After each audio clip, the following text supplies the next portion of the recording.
दशकों पहले गांव और मोहल्लों में एक आवाज़ सुनाई पड़ती थी, जागते रहो। ये आवाज़ हुआ करती थी चौकीदार की, क्योंकि उस समय चोरी एक बहुत बड़ी घटना मानी जाती थी और इससे बचाव करने के लिए जो चौकीदार हैं वो पूरे गांव मोहल्ले में पूरी रात भर गश्त किया करते थे और आवाज़ लगाते थे, जागते रहो और जागते रहो। लेकिन समय बदल गया, समय के साथ साथ जो घटनाएं हैं, जो अपराध हैं वो भी बदल गए और अब चोरी ही सिर्फ एक बड़ी घटना नहीं होती है, बल्कि इससे कहीं ज़्यादा बड़ी घटनाएं होने लगी हैं। और इसी को बचाने के लिए अब आ गया है सावधान रहो। अब चौकीदारों को इस बात के लिए तैयार किया जा रहा है कि वो अपने गांव क्षेत्रों में नारा लगाएं, सावधान रहो। नज़र बना के रखें उन संदिग्ध लोगों के ऊपर जो कि घटनाओं को अंजाम देते हैं। और इसी को देखते हुए कानपुर पुलिस ने एक अनोखी शुरुआत की है ग्राम चौकीदार की। इस ग्राम चौकीदार के तहत जो गांव के चौकीदार हैं, जो ग्रामीण क्षेत्रों के चौकीदार हैं, उनको बुलाया गया, उनको जैकेट दी गई, उनको पूरी ट्रेनिंग दी गई और उसके बाद उनसे कहा कि उन्हें संदिग्धों पर भी नज़र रखनी है और इसके साथ ही साथ जो SIR की तरह के काम हैं उसमें भी मदद करनी है। तो इस तरह से अब जो चौकीदारों का काम है वो एक नए पैमाने पर आता दिखाई पड़ रहा है। इस पूरे मामले में पुलिस अधिकारियों का क्या कहना है, चलिए आपको वो सुनाते हैं।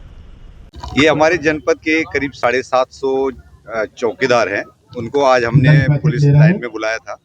उन्हें क्या करना चाहिए, क्या नहीं करना चाहिए, इसके संबंध में कुछ ट्रेनिंग दी गई है। कुछ उनका हेल्थ चेकअप भी हमको कराना था और साथ साथ हमको इनकी ये जानकारी करने की जो जीवित होने का और कौन एक्चुअल में है, तो उनको हम लोगों ने इनका सत्यापन भी कराया गया है और इनकी कुछ ड्यूटियां इनको बता दी गई हैं।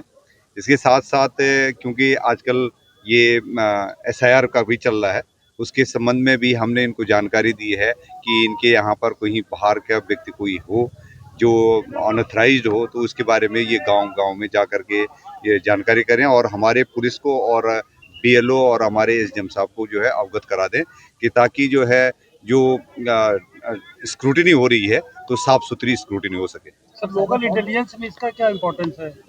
ये ग्राम चौकीदार हमारे व्यवस्था के बहुत पहले से ये अंग रहे हैं और पुलिस रेगुलेशन में इनकी व्यवस्था की गई है और ये गांव में होने वाली सारी गतिविधियों की जानकारी जो है जिलाधिकारी को और SSP को देते हैं थ्रू पुलिस स्टेशन और ये करते रहे हैं और उनको और एक्टिवेट सक्रिय करने के लिए आज हम लोगों ने इनको यहाँ पुलिस लाइन में बुला करके देखिए सम्मेलन कराया। सर, साइबर फ्रॉड को लेकर भी कुछ जागरूक किया है? इनको हमने क्योंकि अब गांव-गांव तक लोग डिजिटल बैंकिंग से जुड़ चुके हैं और सबके खाते खुले हुए हैं और मोबाइल फ़ोन का इस्तेमाल कर रहे हैं, तो इनके माध्यम से भी हम लोगों ने गांव-गांव तक ये मैसेज पहुंचाने का प्रयास कराया है कि 1930 का उपयोग करें। ये जागरूकता अभियान हमारा चल रहा है, शहरों में तो चल ही रहा था, ग्रामीण क्षेत्रों में भी हम लोग इसको पहुंचा रहे हैं और इनको भी पहले इनको जागरूक करा और इनके माध्यम से हम गांव तक भी अपनी बात को पहुंचाने का कोशिश कर रहे हैं।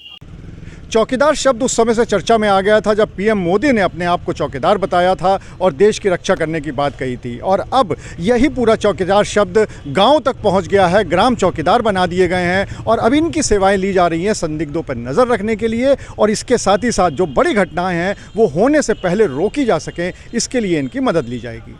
अनुराग अग्रवाल, TV9 कानपुर। ये है सीक्रेट रेसिपी MDH का जीरा सिप जल जीरा मसाला। सिप सिप जीरा सिप MDH का जल जीरा सिप MDH का जल जीरा सिप।